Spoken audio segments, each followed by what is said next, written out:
Pessoal, então no nosso módulo 1, introdução, né, vamos começar a falar sobre o imposto de renda, né, a base legal.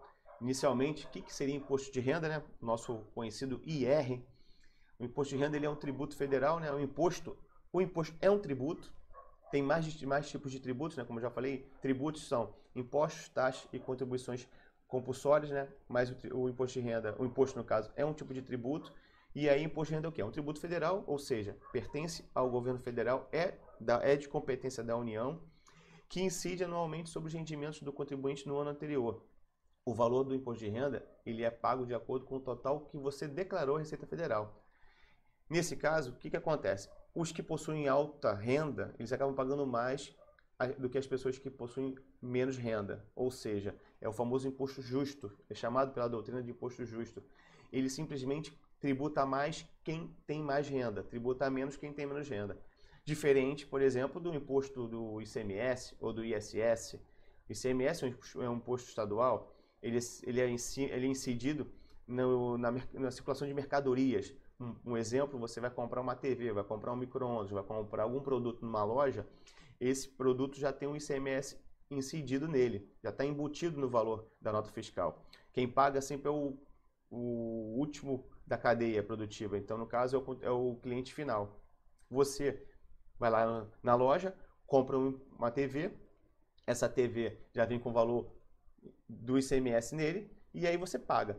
Um cara mais rico que você paga o mesmo valor de ICMS. E um cara mais pobre também paga o mesmo valor do ICMS. Ou seja, não é um imposto justo. Então, qualquer pessoa, qualquer renda, paga o mesmo tributo. No caso, o ICMS.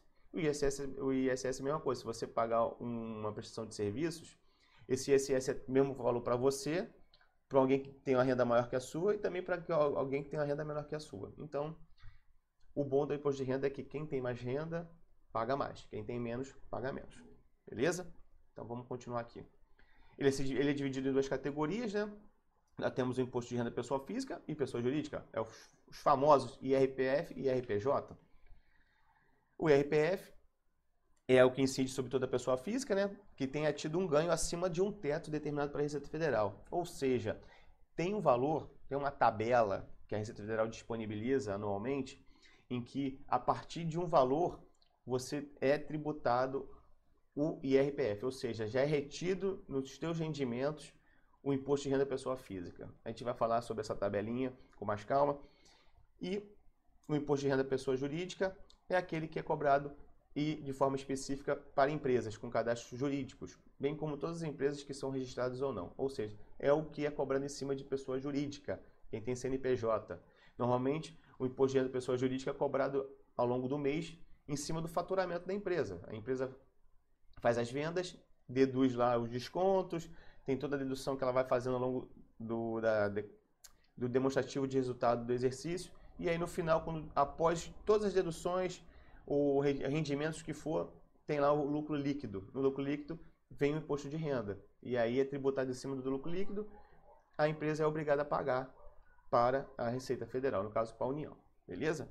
Então, imposto de renda, né? Como que ele funciona? Normalmente ele é retido de forma mensal no salário ou pago com base em rendimentos dos contribuintes. Por exemplo, eu sou assalariado. Todo mês eu recebo da empresa a qual eu trabalho. E aí o valor que eu ganho já é acima do limite de isenção desse imposto de renda. Portanto, todo mês, quando eu recebo meu salário, a empresa já automaticamente recolhe esse valor do imposto de renda de pessoa física e desconta do meu salário. Há uma declaração anual obrigatória, em que a Receita Federal verifica se o contribuinte está pagando mais ou menos imposto que deveria. Então, por que essa declaração anual? A Receita Federal ela quer saber o seguinte: se você, contribuinte, pessoa física ou jurídica, está realmente pagando os impostos que deveria, de forma que realmente está conivente com o que você teve de rendimentos. Então, ela pede que você faça a declaração, ela avalia o quanto você pagou no ano anterior e aí compara com o que você está informando. Se estiver correto, ela vai falar que você pagou o valor exato, sem problema algum, declaração ok, finalizada e segue o jogo, né? Porém, ela pode verificar também que você pode ter pago a maior ou a menor. E aí, no caso, um exemplo aí, por exemplo, 2020, contribuinte, que é o caso desse ano que nós estamos, 2020, o contribuinte ele vai ter que informar todos os ganhos e todos os dispêndios, no caso os gastos que foram realizados em 2019, ao longo do ano, desde o dia 1 de janeiro de 2019 até o último dia do ano, 31 de dezembro de 2019. Ele vai informar esses dois valores, né, tanto os ganhos como os gastos, né? E aí a Receita vai fazer o seguinte, ela vai averiguar se você contribuinte, eu falo contribuinte, pode ser pessoa jurídica ou pessoa física, se você pagou realmente um valor a menor do imposto de renda. Se você pagou, ela vai informar para você que tem uma diferença a ser paga e aí é gerado um imposto devido, ou seja, ela vai informar que você tem um imposto a pagar. Porém, se for oposto ou ao contrário, você de repente pagou mais do que deveria, ela vai informar para você, opa, tem um valor a ser restituído. E aí você vai estar naqueles lotes que a Receita Federal informa e disponibiliza e aí vai estar sendo debitado na sua conta esse valor ao qual você deve receber, beleza? Então, esta é uma... por causa disso, né, gente, que o contribuinte precisa declarar. É justamente a obrigatoriedade da declaração é para que a Receita tenha essa ideia, se você pagou mais ou menos. Então, o importante é sempre frisar.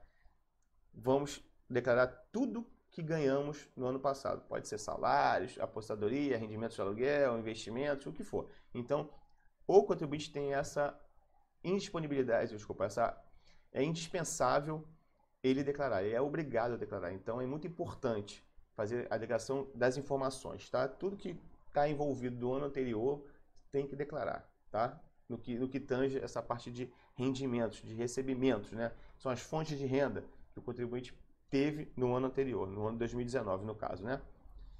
Então, o imposto de renda, continuando, a gente vai falar agora onde está na legislação tributária o imposto de renda, né? Então, nosso imposto de renda está no artigo 43 da Lei 5.172 de 1966, né? Ou seja, já tem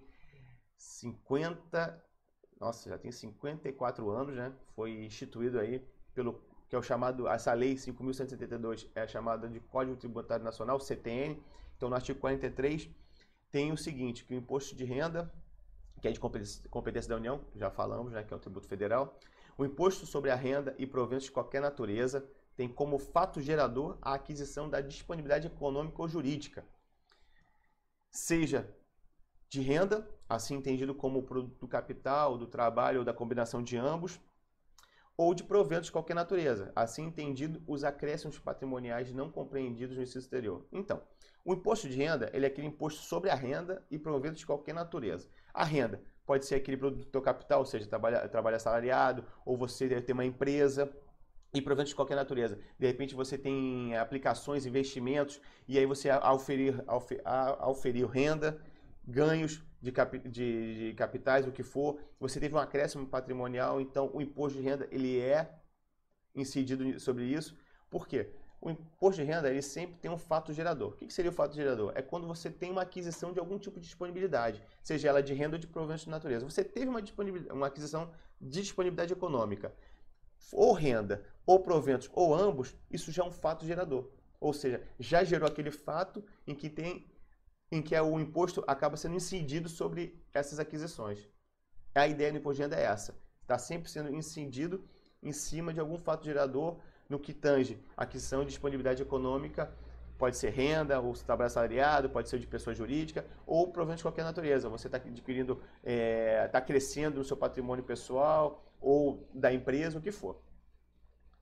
E a incidência desse imposto independe de qualquer tipo de denominação da receita ou do rendimento, né? Está aqui no parágrafo 1º, né? Da localização, da condição jurídica, da nacionalidade da fonte, da origem, da forma de repercepção, o que for. Independente de qualquer denominação, da localização, tem a incidência. Então, esse detalhe é muito importante. E aí eu estou trazendo para conhecimento, né? Só para curiosidade, a título de conhecimento, que o imposto de renda ele é um dos principais impostos, ou no caso, principais tributos que a União possui. Ou seja, é o imposto que tem maior arrecadação desde 1979. Então já dá para perceber qual a importância que o imposto de renda tem para o orçamento da União. Não é à toa que são tão rigorosos no que tange essa coisa de declaração de imposto de renda, né? Tanto pessoa física como pessoa jurídica. É um imposto muito importante em termos de arrecadação, então tá aí a explicação por que a União tem esse cuidado com esse imposto, né? Quer averiguar se não tem nenhuma sonegação, se tem gente deixando de pagar o imposto. E aí a gente pode perceber por que, né, tem esse carinho, esse cuidado, esse zelo, né, por esse tipo de tributo. Então, vamos continuar. O imposto de renda, qual é o objetivo, né? Nós temos de um lado as origens, do outro lado as aplicações. Então, vou explicar para vocês, gente, por que eu botei essa animação. Nós temos de um lado as origens, que são as origens dos nossos rendimentos, ou seja, as rendas que nós temos. Pode ser renda tributável, que seria o salário que nós recebemos, pode ser uma renda isenta, pode ser, no caso da renda isenta, uma caderneta de poupança, uma aposentadoria com valor abaixo do limite, que a gente vai falar mais à frente. Pode ser alguma doação recebida, pode ser um empréstimo obtido. E do outro lado nós temos as aplicações, que são as aquisições que nós tivemos, ou seja, compras de bens e direitos, compras de imóvel, veículos são nossos bens e direitos.